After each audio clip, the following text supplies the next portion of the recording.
Hello everyone, welcome to the channel, and today we are going to learn about containers.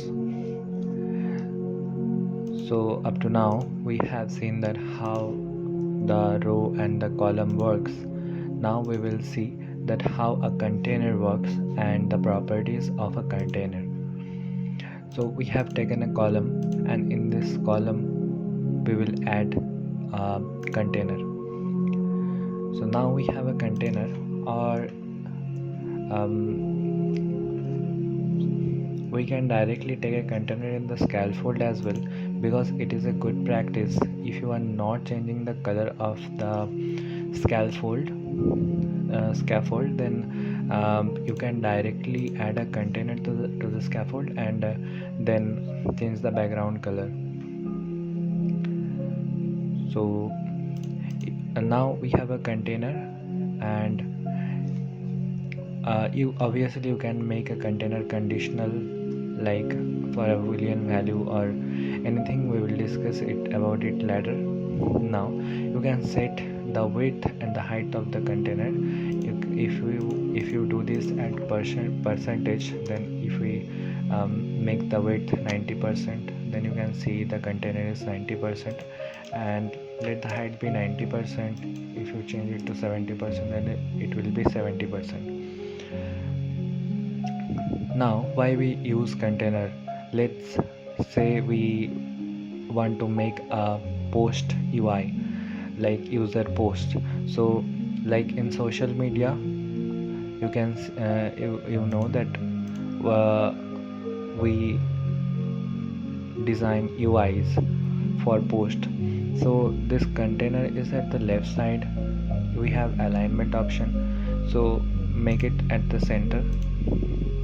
Now we have the container in the center. If you want to make the container in circular shape, then you can do it as well. It is a container property. If you do it in circle shape, then you get an option of diameter in percentage and in pixels. So if you do it 120 pixel, then it will be in pixels, and if you do it in percentage, then as per the width it will transform into a circle as per the width. If you want a 50%, then it will take the width and change its width. Now we made the container's height dynamically. That means it will automatically be settled as per the user's mobile screen. That is a dynamic container if you are using a percentage option. And the container's height or width will be static if you are using the pixel option. Now the fill color, you can change the fill color. Obviously you can change the fill color. Let's say we have green or this color. You can change the border radius. Like you can see that all the corners are edge to edge. Now let's say we want this corner a little bit of polished, then we can do it. It is very useful when you are creating a messaging UI. Let's say you are creating a messaging UI, then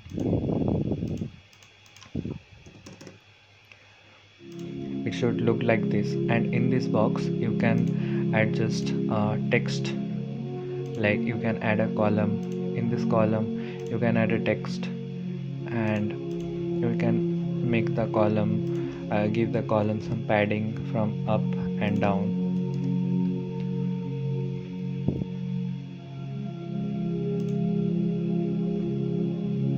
Like this you can design a chat system in this container.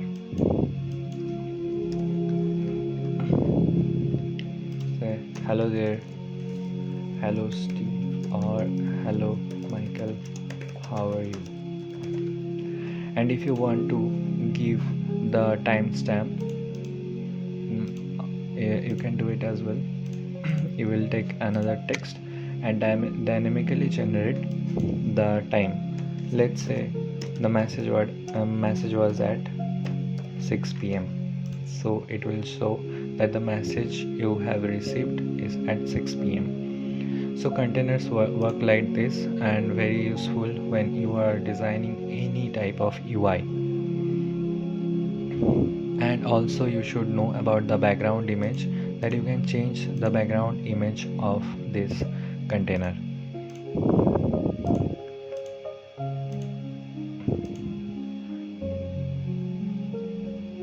Like if you want to change the background then you can dynamically allow the user to change the background image. So as you can see that we have changed the background image of the container. Also it is possible to add shadow to the container. Let's see how shadow works. Now let's zoom it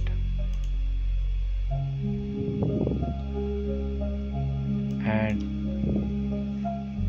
make the blur a little bit more, and the shadow color is primary text. Now you can see that we got some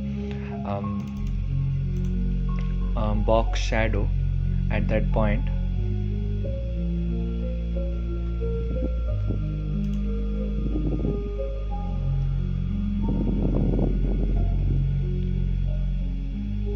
And also it is possible to add gradient to this container.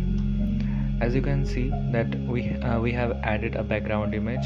So if you want to see gradient, then we have to change the background image. Also be informed that you can use any type of image URL in this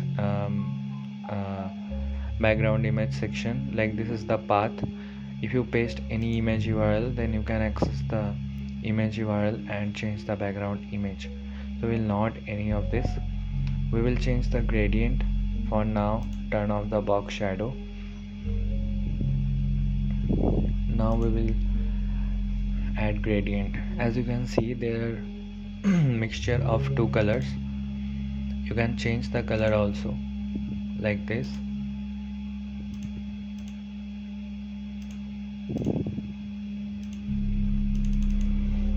That's how you can also add gradient. So that's it about the container. And also be informed that you can add a query to the container. In the next video we will learn that how you can add a query. Thanks for watching guys. Don't forget to like and subscribe, because this is the ultimate motivation for us to create videos for you. Thanks for watching and see you in the next video.